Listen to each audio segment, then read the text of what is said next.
Welcome to E360 TV, the live streaming and on-demand destination for influential voices and enlightened audiences. We offer trending, grassroots, and purpose-driven content across a diverse range of interests. E360 TV is more than just watching programs. We offer the ability to interact with live shows connecting audiences to real, authentic influencers and storytellers while streaming to millions of devices.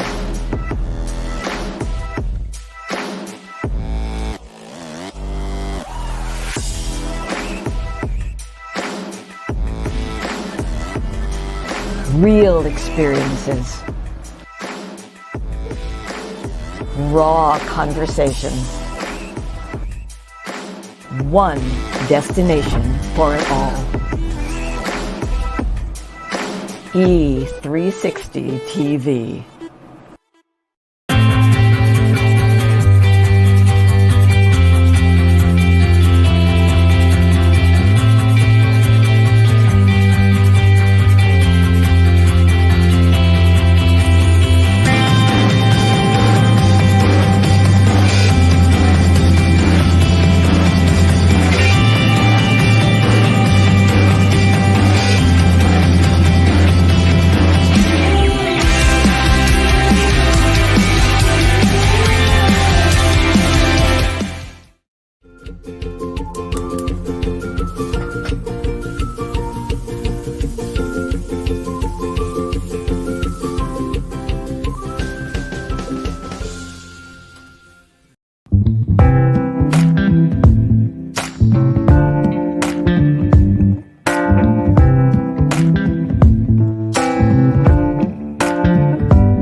Wednesday, which is really Friday for a lot of us. You know why?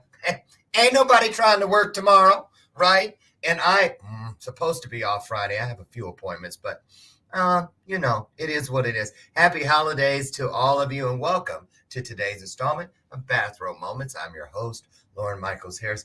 I just blew my nose right before I came on here. My ears are plugged up. I can barely hear myself. I can barely hear you. That's the bell of purpose, and I rang it on purpose, and I plan on doing so the entire broadcast. When there's a reason to lean in, when there's a reason to go like this and listen up, because you know what? Just like that bell has a ring to it, guess what? So does the truth. So one of you may put something in the comments, and I go, now that's a good one. Our guest is probably going to say it multiple times. Truth, truth, truth, truth, truth, because she's here to share her truths with us. I, once in a blue moon, am known also for putting something out there that's worthy of backing the car up, putting it in the trunk or the back seat, and taking it home with us. Can I get an amen? There you go. That's the bell of purpose. Also, Here every day, Monday through Friday, 8 a.m. This is my sidekick. This is my best gal. This is my version of Ed McMahon, Miss Lucy McGillicuddy Ricardo. Tasty. Tastes just like candy. Yes, it does. We're sipping on some what is it? What's the name of this coffee today? Wait a minute. What flavor do I have? It's Door County. I know that because it had all the leaves on the maple. It's maple coffee. Tastes just like regular coffee. Anyway. So here we are, the day before Thanksgiving. I, as we speak, am baking off some sweet potatoes. They're in the oven right now. Can you smell them? Yep, because I'm making sweet potato casserole. We're going to our wonderful friend Margaret's home tomorrow. She moved into a brand new house last weekend. So I think about, 10 or 12 of us are meeting there. For the first year in a lot of years, my husband Brian and I are not hosting. Hallelujah. So I only have to cook 9 things instead of 19. What is your favorite thing to make for Thanksgiving? You know, like when you go places and you have to take that signature dish. What is it you're known for? What is it they say? Ooh, please bring your famous fill in the blank. Okay, right? And I want to know, how are you making your turkey? If you're making turkey this year, every year somebody's got something different. You know, remember when they came in with those fryer things and people, I still have not had deep fried turkey. Have you? They tell me it's really good. If you can not burn your house down, that's another thing that comes along with those. I ain't trying to do that. So I just put mine in a roaster. You know, those big Rival roasters. Yeah, I use that every year. Can't go wrong. I don't mess with those bags and soaking it in brine. Not to say that there's anything wrong with that. Just not what I do. So anyway, how are you doing it? I want to know. And what is your signature dish? What are you known for? Has anybody put anything in there? Let's see who's here today. Hi, Sherry McQueen. Woot, woot. Back to you. Nope. What? Nope, you're not making anything? She says happy Thanksgiving. There's my girl, Bernadette. How are you, Bernadette? I know you can cook. I'm serious. I just know you can. I can look at you and tell. So what is your signature dish, Bernadette? I would like to know. We're going to ask our guest that. She's backstage. What is she? Girl, Brenda, are you back there peeling potatoes? What are you doing? She's prepping something. I'm kidding. But we're going to find out what our guest is going to be doing tomorrow. And where you going, who you doing it with. Happy Thanksgiving. Happy Thanksgiving. Don't you just love when Thanksgiving comes and kicks off the holiday season? Now, real quick, before we get started, you guys, please. I spoke with my contact yesterday, just briefly for a couple minutes, at the Waukesha North High School in Waukesha, Wisconsin. Waukesha's been in the news since this past weekend, Sunday, when they had their Christmas parade, and that sad soul that decided to run down the parade route, and a 6th person has passed from that horrible accident the other day. This time it was an 8-year-old boy who just passed away yesterday. Just so sad. But anyway, I spoke to them yesterday, because I spoke at that school just last year during COVID. I spoke at Waukesha South High School. So called and let them know that I was thinking about them. And so you guys, if you could put your prayers out in not just their direction, but just our entire world. Just pray, you guys, especially now. We're just in such hard times with people hurting in so many different ways. But, the wonderful thing about what we do is that we get to come here every single day, fulfilling one of the greatest promises known to man, which says that where 2 or more of us with the same spirit, the same mindset, come together, wonderful things will happen. Not might, not could, not possibly. They will. And today is no different. So you guys send some light, love, and prayers out to the world as we get into it today. So who do we have? Well, we have, you see her. Her name was all over the screen a little bit ago. What an interesting name, huh? Brenda Wood. See what I just did? Brenda Wood. Because her name is Brenda Ringwood. Get it? Brenda has been an entrepreneur, since high school. And she's seen some hard times, just like the rest of us. She survived cancer and other life struggles. Now, she's a biologist by trade, and she's turned her challenges into a need for change. She's also an artist, a speaker, and an author that made the necessary changes to achieve success that others only dream of. Success, she says, is not about money. It's about overcoming challenges and knowing true happiness. Can I get an amen? Stepping up to be the person you want to be, changing your actions and thoughts, and encouraging others to do it right along with you. This illuminated conversation is going to get started right now. So, first timer, put your hearts into it. Put your hearts into the screen. Let's get interactive. Let's be a part of this illuminated conversation as we bring to the stage for the very first time here on Bathrobe Moments. You got it, Brenda Wood. Love that.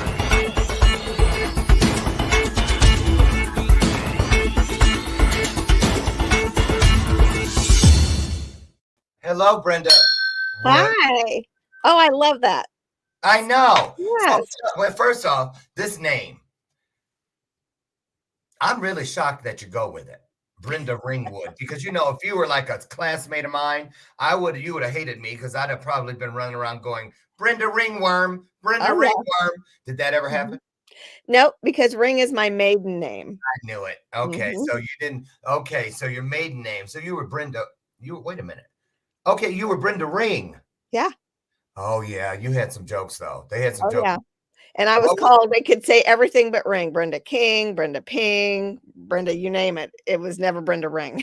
I have never met anyone with that last name. Mhm. Where's It's it from? Where does it originate? That's a good question. I've heard so many stories, Germany, this, that, but my father's family is in West Virginia. So that's West where Virginia, most of the Mountain Rings Mama. of our side have. What's that? West Virginia, where the Mountain Mamas are. Oh, That's what the yeah. song says. Harper's West Ferry. Virginia. Wow, West Virginia, some of the most beautiful country. Yes. Yes, it's very, very pretty. So you grew up there? Special. No, I didn't. Where'd My you grow up? father, my dad was military, so I grew up all over. I actually grew up mainly in the Midwest, but I've been in Germany, I've lived in Maryland, I've lived in Oklahoma, Kansas. We've traveled around a lot, but we also stayed put more than most. But I have switched schools. I had to change my high school my senior year. That was tough. Oh, no. We don't do that. Yeah, That had to have hurt. So where in the Midwest were you primarily from? well, we spent 7 years in Lawton, Oklahoma. My dad ended up going to Korea for a year. So we were in Lawton. He went to Korea unaccompanied by himself. So me and my mom stayed back. And then when he came back, he was able to get into school. So they left us there for another 3 years. And then we went up to Fort Leavenworth, Kansas. Okay. And I live in Kansas now. But my dad went to the War College there. And then from there, we ended up over at Fort Meade, Maryland, where I did 3 years of high school, 9th through 11th grade. And he got a promotion, made lieutenant colonel, and then we moved back to Kansas, but this time was Fort Riley. So Fort which Riley. is in Junction City, Kansas area, where I met my husband. And then he changed again and came back to Leavenworth. So where he retired. Okay. So Brenda, you are you an only child? I am. Okay, because you said, yeah, the way you mentioned. Wow. Mhm. Okay, so she's not spoiled. I don't know why we automatically think that only children are spoiled, but in most cases, I think you are. How could you not? I am spoiled. I will admit that. I'm spoiled in so many different ways, but my parents, they were raised with bigger families and very poor, and they made me work. I had my fair share of the jobs to do, and we lived on military bases, so your yard had to be mowed all the time. You had to clean up your dog poop if you had a dog. Those were all my jobs. Mhm. So I had all the jobs. The cars that got washed, all me. And so what do you do today? Tell everybody what you're doing down there in Kansas. Well, I am a public speaker and I put on conferences about change, that people can change. Not only can they change, that they need to change and that we need to change daily. Wait a minute. That's right. I went and snooping yesterday and I saw you have something coming up. I think it's in February, right? Is Yeah. it February? And I saw two people in there that I know. Curtis Leffridge. hmm I know him. He the next impactor, I believe, my event here in Chicago. Curtis was Are you talking about Curtis or are you talking about Terrence? I mean Terrence. Yes. Terrence Leffridge, yeah. Terrence was the he was one of the MCs for the Yeah. evening portion. He does a wonderful job with emceeing. Yeah, Terrence. How do you know Terrence? I met Terrence a couple years ago through a speaking event, and we Mr. just Unstoppable. connected. Yes, Mr. Unstoppable. He's got some books out, and I just co-authored a book with him and several other people Okay. called It's Never Too Late. Basically, you are unstoppable. It's never too late. So it's got a bunch of Okay. stories in it. And Terrence is a coach, and he's an accountability coach. He's a Yeah. speaker. He does a lot of MC work. Matter of fact, he just MC'd part of our virtual event we had the first weekend of November. He's just a wonderful man. He's turned into a wonderful friend. And you know what? You need people like that in your life. You need good people that are going to be there for you, share with you, not become a competitor, and Mhm, that's what I like about Terrence is we can toss around ideas and we don't fear that we're going to interfere in each other's mhm, mhm. business. So what would you say what's the main thing that rings what and resonates with people? I'm going to use that word a lot today. Um, when they think of Brenda. So what is Brenda's the fill in the blank lady. What is that? What would that be? Well, it depends on who you ask. Unfortunately, some will not say good things. And then some will say she's really made a change. She's really come around. Others will say she's a hard worker. And that's with anybody's life. Okay. And the reason why I say that is because I made some mistakes that jeopardized my life, my family, my friends, my relationships, my business. And so if you want to talk to that side of the world, you might Let's get a start different there. story. Yeah, Let's let's start start there. there. A lot of people can't be transparent, Brenda. A lot That's of right. people can't. But you said mistakes, and I really, if you live and you believe with purpose, then you know that there really aren't mistakes. There may be missteps, but Oh yeah, nothing is about just one thing. Nothing. that's right. So, That's right. it may not have fit and felt right at the time, but with patience down the middle of the road, sooner or later, you're going to find out exactly why you had to go through that particular thing. So tell us That's a right. little bit about that era of Brenda's life. Well, I've worked hard all my life. I've been self-employed since high school, always done sales, worked hard, and but the problem was is I wasn't happy. I thought I was. I had the things, I had the family, I had the cars, the business, the pick at times even the picket fence around the house. So, that American dream that everybody says that they want. But I wasn't happy, and it caused me to make some decisions that put my life on a screeching halt. And to be honest with you, I was so entangled in my web of lies that I was telling myself and other people, my web of actions that I was basically cocooning my own self within my own web. And What it was wasn't, going on? yeah, it was bad. And it landed me in jail for 4 years. Get out for real. It did. Okay, go ahead. Are you okay talking about it? Oh, absolutely. I tell people I don't ever want to go back, but I'm really glad I went because it has helped me to see and evaluate myself, to Hmm. see and accept how wrong I was and where I needed to change. And it was very unfortunate that it took that Yeah. to bring me around, but it took that to bring me around. And I was on this highway and I was, going 90 miles an hour all day long, and I had exit after exit to get off of it, and I just would plow right on by. What Didn't care. was there drug or alcohol involved? Nope. I don't drink. I haven't had a drink since I was See, 26 years old. that Yep. is what's really interesting because Mhm. most people that find themselves in an incarcerated situation, it can be tracked to some type of addiction. So Yep. not the case. So here, go ahead and lay it out there for us, and then we'll see how you got from point A to Mhm. everything past point A, which is where you're at today. Go ahead. Well, it's a long time. It was a long time coming. It just didn't happen overnight. You don't just wake up one morning and get incarcerated unless it's a spur of the moment crime, like you were defending your whatever, your family, and somebody got killed, and you end up going to prison for that.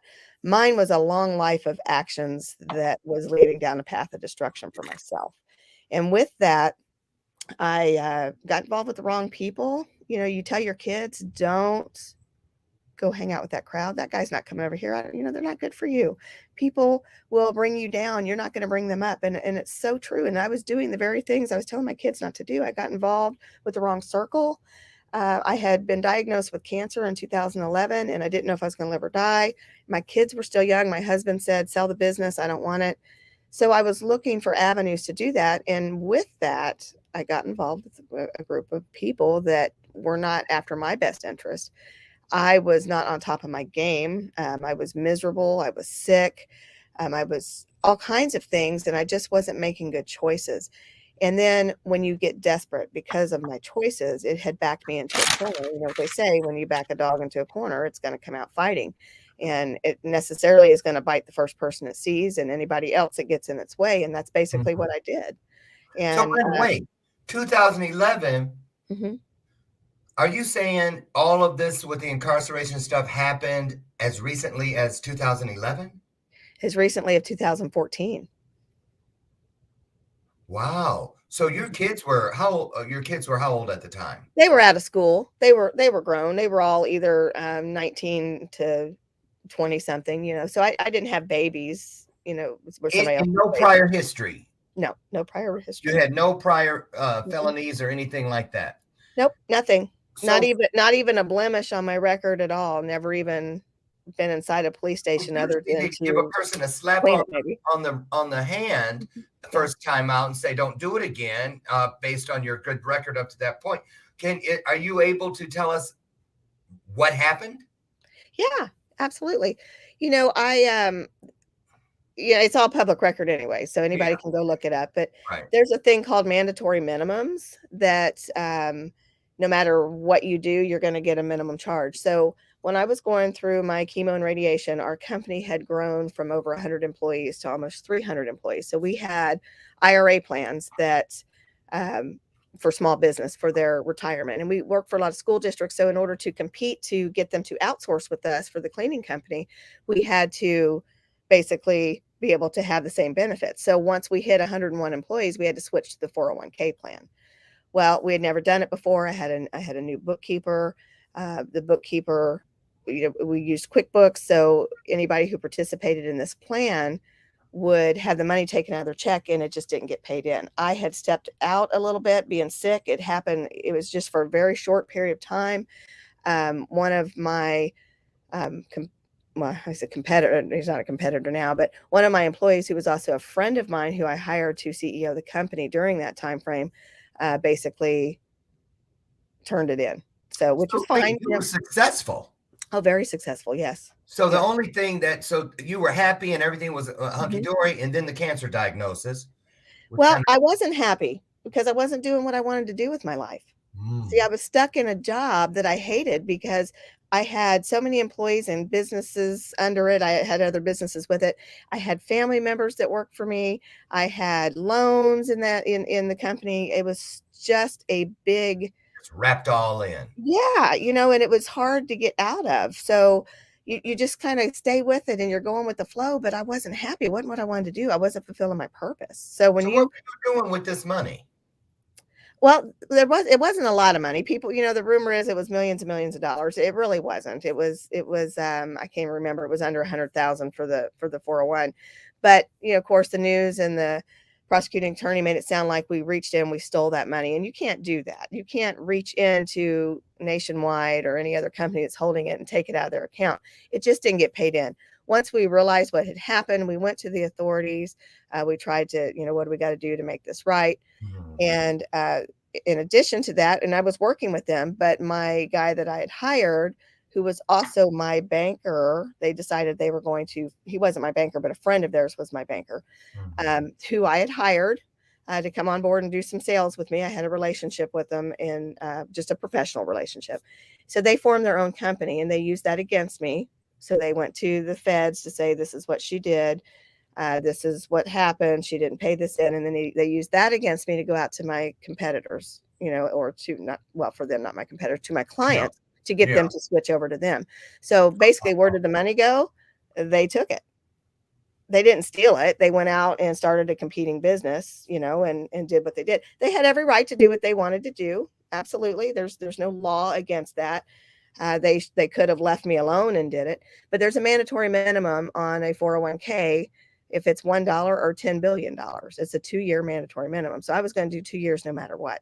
Here's the kicker, though. We had a manager for the plan that was with Nationwide. We had hired a manager to manage the plan. Had that manager been doing his job, he would have called me the first month and said, hey, where's the payment? We could have fixed it right then. Everything would have been fine. So it went on for 6 months before we caught it. It wasn't ongoing. We stopped it. We tried to get it fixed. It's very unfortunate. So Brenda, do you feel like, because everybody says, "Oh, I was framed or not No, I framed," wasn't but framed. do you feel like you were innocent? No, I wasn't innocent. And the reason why I say that is because I should have been watching it. I should have been managing it. I was the owner of the company, and therefore I am at fault, and I took responsibility for that. So where did I that can money I can go? blame, but it wouldn't do any good. What's that? So where was the money? Where'd it go? Well, our company had it left it in the bank account is what happened. It had taken it from an employee's paycheck and it stayed in the bank account. Okay, So because we thought it was already paid, some of those funds got spent for other things. I get And it. I Okay, wasn't the only one in charge of the money. We had, people that had access that paid the bills and, we had accountants and people who did other things with it. So it wasn't just me, but so because my name was on the right. company, I'm the one that got the charges. Okay, And so it, you, and it you have this cancer diagnosis. mhm, Okay, then this stuff starts, and right. it's all over the town where you Mhm, can't get away from it. mm-mm, What started happening inside? Because I've been down that road myself. mm, And that's when you never would believe, you would never think at the time that this is what it's taking to get you inside that golden circle of purpose where everything has been right. leading you all along. So start telling us about that. So you go, well, first of all, what did you think when you were in the courtroom and they give you the verdict or whatever, and then the sentencing, and you're going to go away? What were you thinking? Did you feel like I can't do this? I want to take my own life? Or what were you thinking? And you're dealing with the cancer. Yeah. When did the turn start? When did you start turning the corner where it started changing into what we have before us today?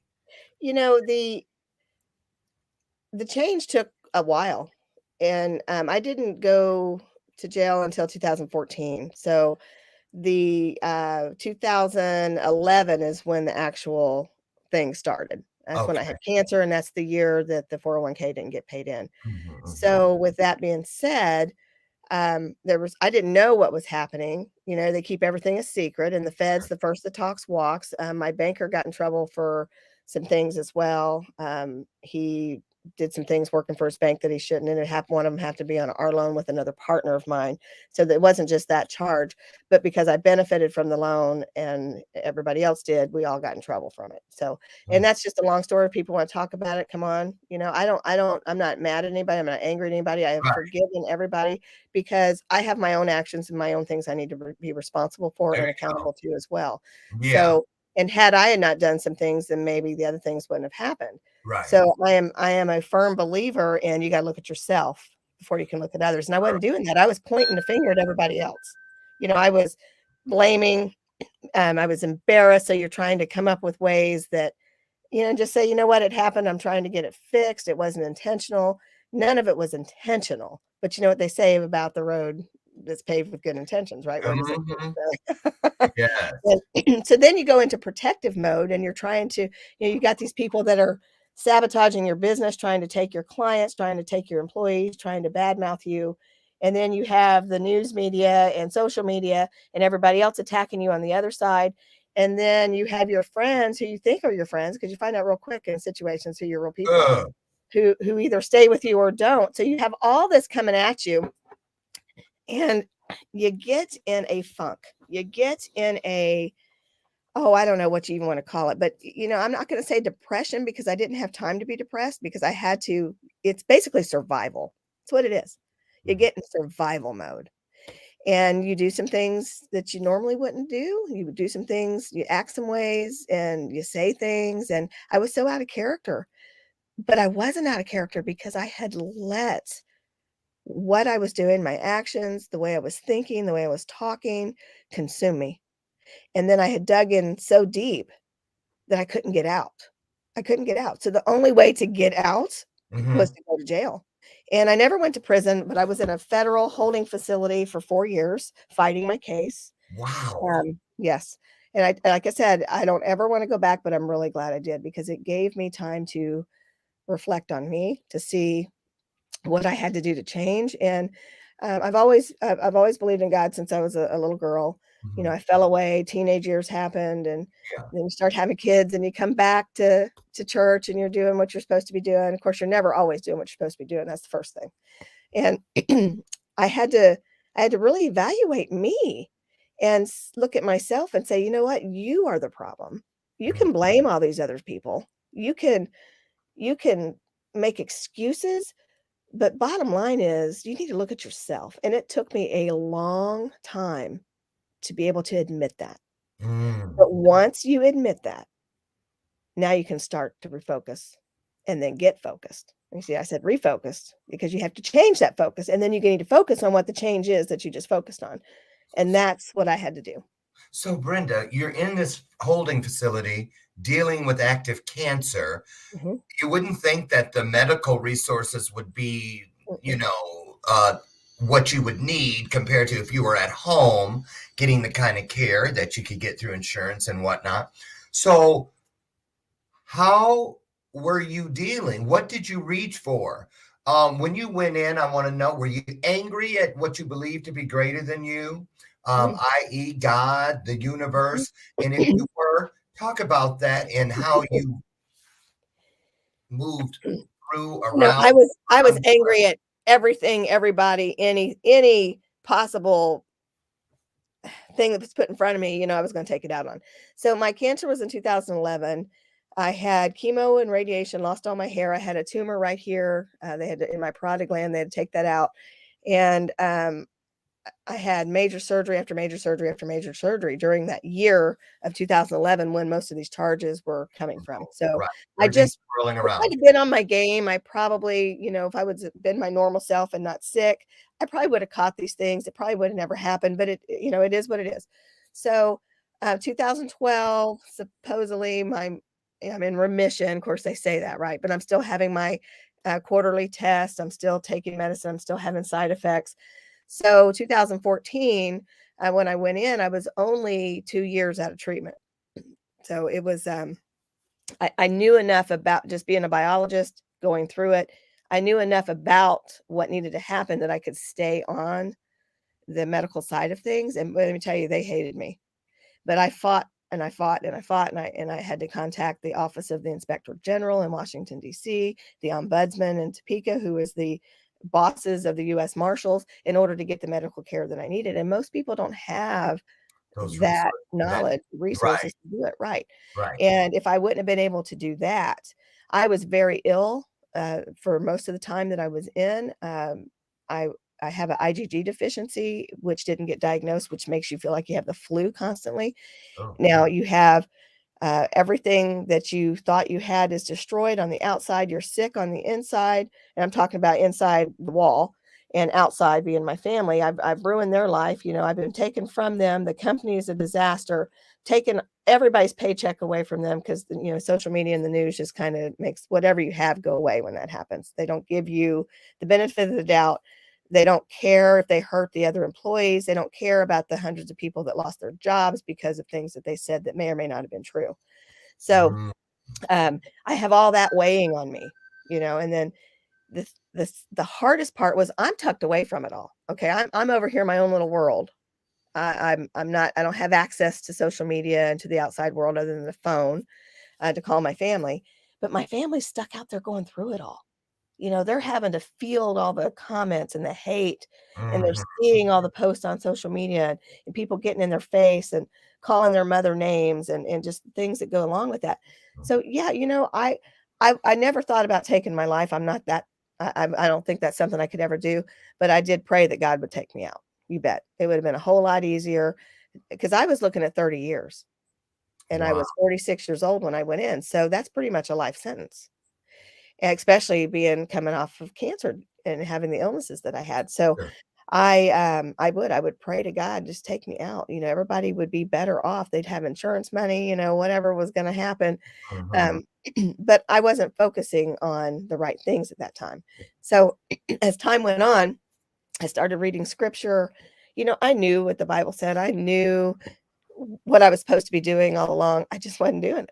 Bottom Mhm. line, it took me over a year before I came to terms with myself sitting in a jail cell of I need to change. It needs to start right now, right here, sitting in a jail cell. I need to get my priorities right. And I don't mean priorities with money, job, whatever, priorities within myself, Mhm. priorities with the way I think, with the way I feel, with the way I respond to things, and then figure out who it was I wanted to be. It doesn't matter where you are. It doesn't matter if you are the CEO of a major corporation or if you're sitting at the bottom of a jail cell like I was. You're still a human being. You can still do better. You can still make changes. You can still have priorities, and you can still be a blessing, and you can still receive blessings no matter where you are. Amen. And Amen. when I think, Yeah. yeah, Now, a lot of people say, "Oh yeah, so and so they found Jesus, they hmm found God because they were locked up." But then the minute they get out, I bet you anything they're going to go back to their wicked ways. hmm And you were angry, you said, with what it is was. great then, what you ascribe to as we now know you refer to as God. So we're going to go to a brief break. And when we come back, I'd like you to talk about that conversation because I Mm, know you remember it. That every day. conversation when you got to that point where it was like, here I am at this fork in the road. Do I go to the left? Do I go to the right? Or do I do like so many and make the mistake of Mhm. staying stuck right here in the middle, That's not right. choosing either? That and more, you guys, when we come back. Get your comments and your questions ready if you have them. And we'll be back with more of this engaging story in just a moment when we return with Brenda Ringwood. Don't go away.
And welcome back to today's installment of Bathrobe Moments. I'm your host, Lauren Michaels Harris, and we're right in the mix, in the middle of it, with Brenda Ringwood, our guest. But before we get Brenda back in here, first of all, you saw the little snippet there. Power of We Symposium, our third one, coming back this year. We took a year off because of COVID. But the year before that, we were in Atlanta, and the year before that, we were here in Chicago. And the Atlanta Power of We Symposium landed us smack dab in New York City a few months afterwards, where we received the GEM Award, Global Empowerment Movement Award, from the General Assembly of the United Nations. So we're so excited to bring this wonderful program back for these 250 youth ambassadors, is what I refer to them as, all from the hardest hit areas of Chicago. April 28th is the date. The Stan Mansion in Logan Square, downtown Chicago, is the place. Get over to Eventbrite, type in Power of We Symposium 2022, or hit me up privately, or head to my website, laurenmichaelsharris.com or thepowerofwesymposium.com, and get your tickets today. We're going to sell out. Tickets are already moving, and we're 5 months out. What's that tell you? So get over And we would love to have you there with us as we make history yet again. Another thing is, if you're looking for great choices for the new year or just today, try this. It's V8. I am now drinking on the low sodium just to see what it's like. What I love about this is it's full of vegetables, nutrients, and vitamins, 100% actual organic, believe it or not, vegetable juice from concentrate, 60 calories in each can. So easy to find. Just head down your grocer's juice aisle, and I guarantee you're going to run right into it. Don't wait until it's too late and you go, oops, I could have had a V8. Reach out today and have one. You'll be glad you did. And you know what? At first, I didn't think I was going to like the low sodium because it's a little thinner, but I'm finding I do. Go figure. Brenda Wood is back. See how I do that? Welcome back, Brenda. So that conversation before we went to break, I was asking you if you remembered the moment that two-way feed started where the change began inside you. Tell us about that if you could. You know, I was letting anger, bitterness, resentment, jealousy, anything that you could imagine, because I wasn't a part of, it was coming out. It was actually, I got arrested the day before Thanksgiving, which would be today, Oh, wow. from my home while I was cooking and all my family was there. So you're talking about embarrassing. So I was ripped out right at the holiday season. Oh. Yes. I have a very, very big family. It's always been at our house. We've always hosted, it was just what we did. And so, you're sitting there thinking, am I ever going to see these people again? Am I ever going to be able to hug them? And, the worst thing starts going through your mind because you're being told this could be a 30-year sentence. You could get this, you could get that. And I finally just said, no, this is not who you are. This is not who you want to be.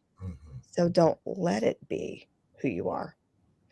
And I got out my Bible. I started reading. I don't know why, but I got in the book of Isaiah, and Isaiah is talking about this great city that is famous, and it's got a lot of success, and it's full to the brim with people and merchandising, and it's kind of this great city to be. And then it gets destroyed. God destroys the city because of its actions. And I started saying, I can relate to this because that's me, and he's destroyed me. God has destroyed me, and I've allowed that to happen because of my actions. And it was the only way that it was going to wake me up. Like I said, I was on that highway and God put roadblock, and I just plowed through him. He gave me exit and exit to get off of it, and I didn't do it. So the only way he was going to stop me was to put that big old wall down that I crashed through. And, here I landed. So it took me a year. It took me a year to come to terms with what was going on with me. It took me a year to stop telling lies, to stop lying to myself, to stop. I had to face reality, and I wasn't willing to do that, even sitting in this jail cell. But my heart told me I wasn't going to do 30 years. I kind of already knew that. I knew enough. I'm educated, so I knew enough to start reading material and find out exactly how the law works, and end up having to fire one of my attorneys and get another attorney. He wasn't working well for me, and he was a paid attorney. I ended up getting a public defender, and she was phenomenal. My case was so complex. I had 10 charges. They ended up superseding my indictment, and I ended up with 26 charges. I walked out with 3. They tend to charge you for things that aren't necessarily true. So that they can get, so that they can get you to plead to the one that they really want. And they try to scare you, and they want you to talk. And see, they tried to get me to talk about my partners and other people that I'd had businesses with, and we'll give you, we'll drop this if you give us them. And, I didn't play their game. So was this a RICO thing? No, it wasn't. Were they trying to threaten you with RICO? Nope, they didn't. Okay, good. They threatened me with something, I would say in their eyes, in the law's eyes, they're going to say that all of it's true. So even if there's just a portion of it that's true, they're going to go with that. They don't care about the situation. They don't care about the circumstance. So today, Brenda, why do you think it was so important for you to go through all these things to get to where you are today? Because if you hadn't, you wouldn't be here That's right. talking about all these things that we're talking about. So Mhm. now you've gone through. Do you remember the day you walked out of there? Yes, I do, and I like I said, I walked out of a federal holding facility. Most people get transferred onto a prison, and I got out in 44 months, and I wasn't supposed to get out for 78. So I got out 34 months early, because my prosecutor did not follow what he was supposed to do, and he listened to my attorney phone calls. So, what I'm saying about that is, and I don't hate my judge, I don't hate that attorney, they have jobs to do. Um, I wish them well, but here's the thing about the judicial system. I was a big advocate for it. I thought that they always did things right, but they don't, and neither does anybody else when you have man involved, right? Mhm. So, um, when I realized that I needed to focus on myself, even my attorney said, "You've changed." My family said, "You've changed." And when I did truly change, and it wasn't just, waking up one morning and saying, "Okay, I'm not gonna do this anymore, and I've changed." I had to have that track record. I had to have those months, years of showing that change, and I was actually at peace. I was at peace in the jail cell. I was comfortable, you know? Nothing more what else could happen other than getting sick and dying, okay? What did But you find? What did you find that you now know you didn't have prior? That well had to be. It was so important that you mhm, had it that you had to go all the way there for 44 months mhm. to find it. You know What? what? I had myself and I didn't know it. Talk about that. I had me. I had everything inside of me to be what I wanted to be who I wanted to be. I had the skill set, I had the gifts, I had the talent, but I suppressed it because I was doing things in my life that I thought everybody else wanted me to do.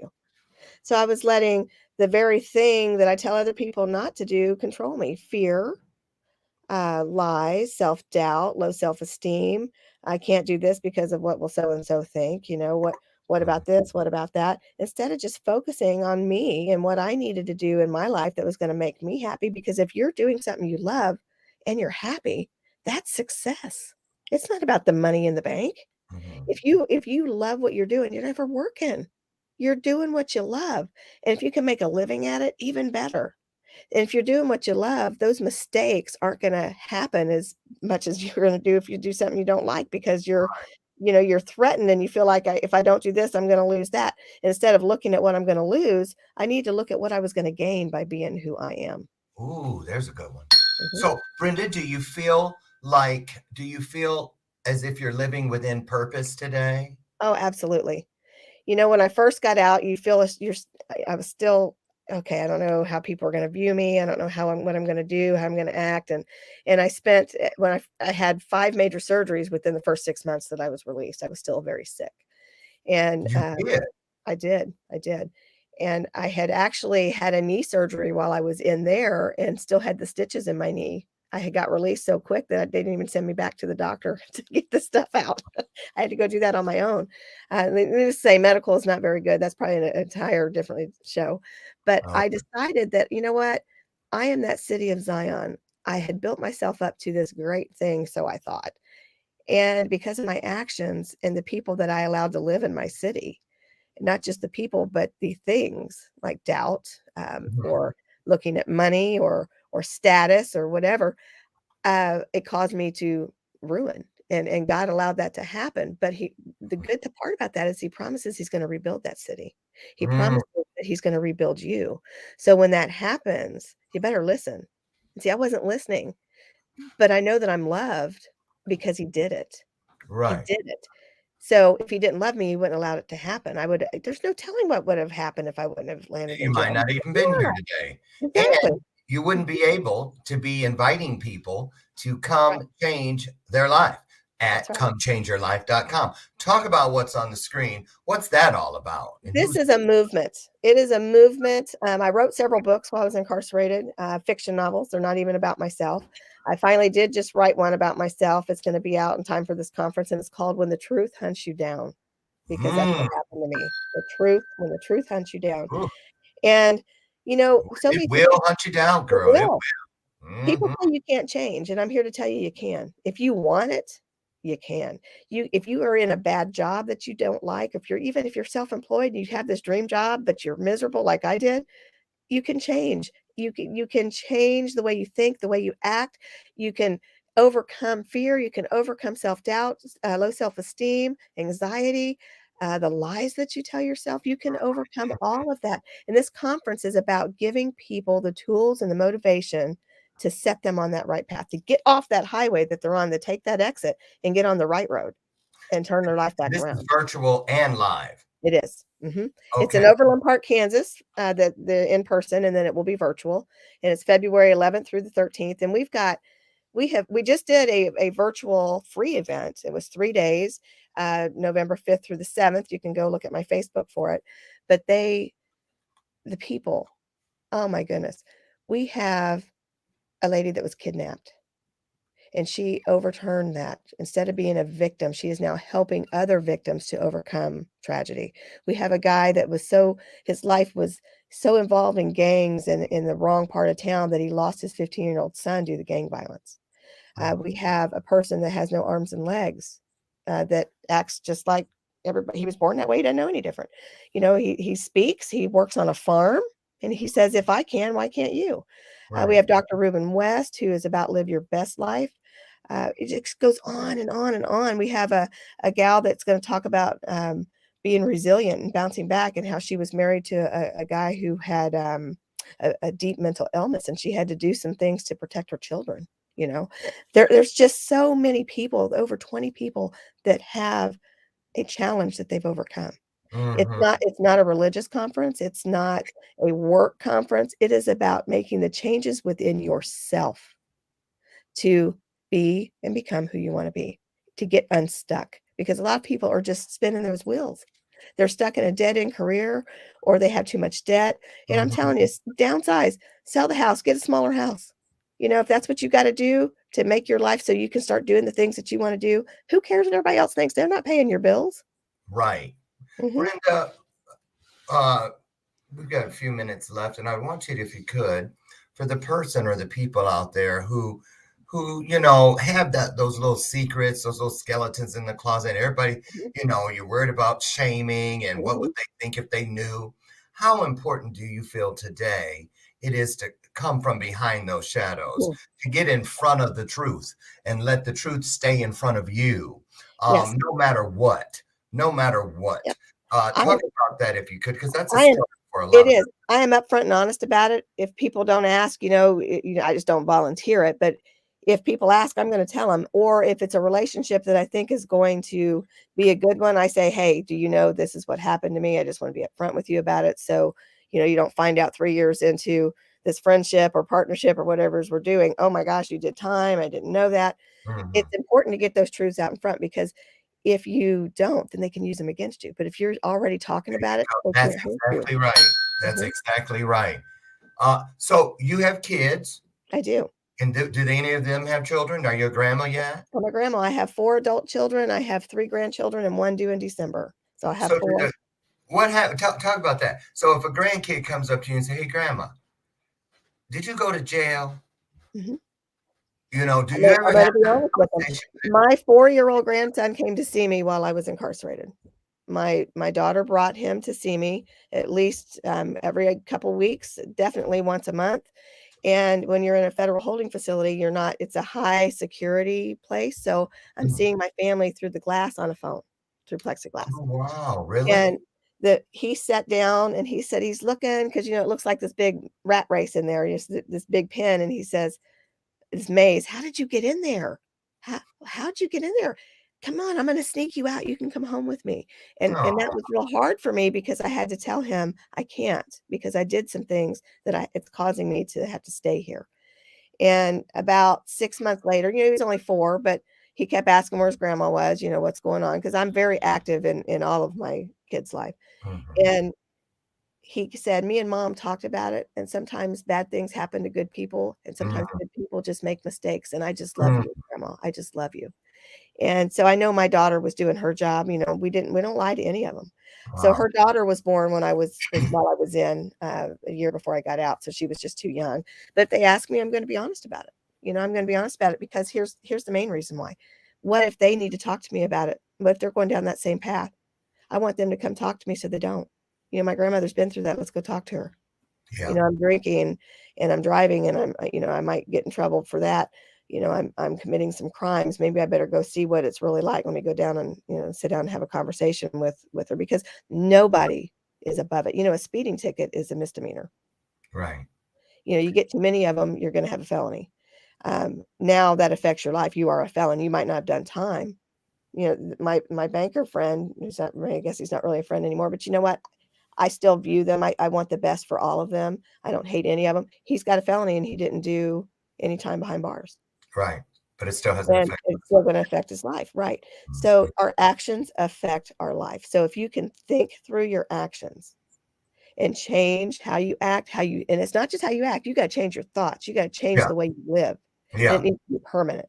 So And that's what I do. What's around the corner for Brenda Ringwood in the year to come? What do you got coming up that is gonna crush it in 2022? We have this Becoming the Best You Can Be Overcoming Challenges conference is our movement. So we plan to do these a couple times a year, Awesome. in person and then virtual. I'm still going to write my books. I'm on my 5th one right now. If you want to find out about those, just contact me. And I want to see people change their lives. I am a professor of change. If you need to change, contact me. I'll walk you through how to do it. Awesome. Absolutely awesome. Well, I'll tell you, we've all been through those things. Some are going through them now.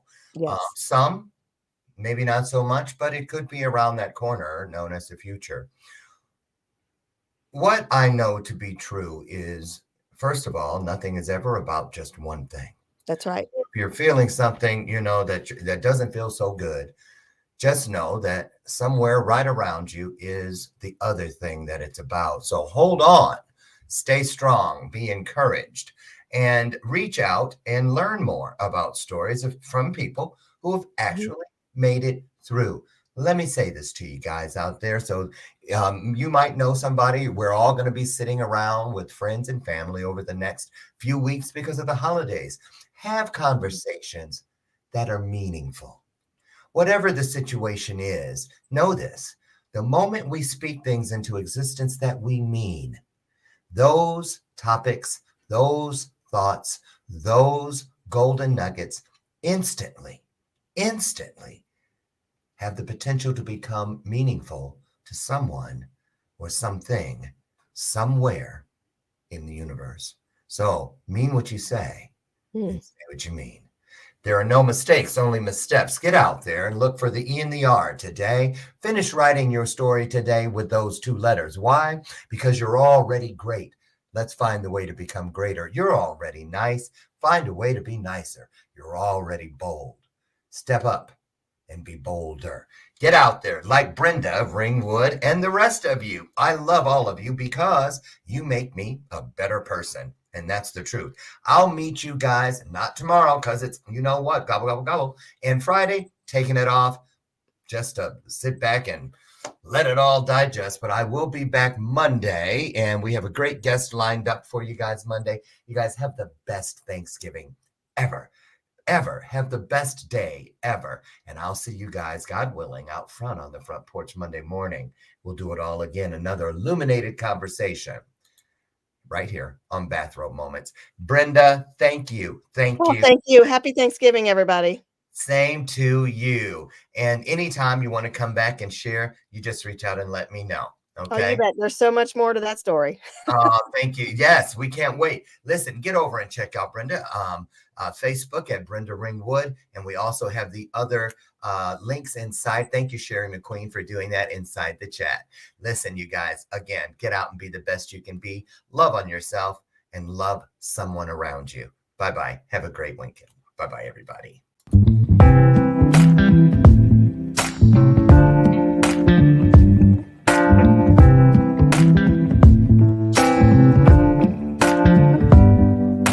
Show me your soul. Baby, I'll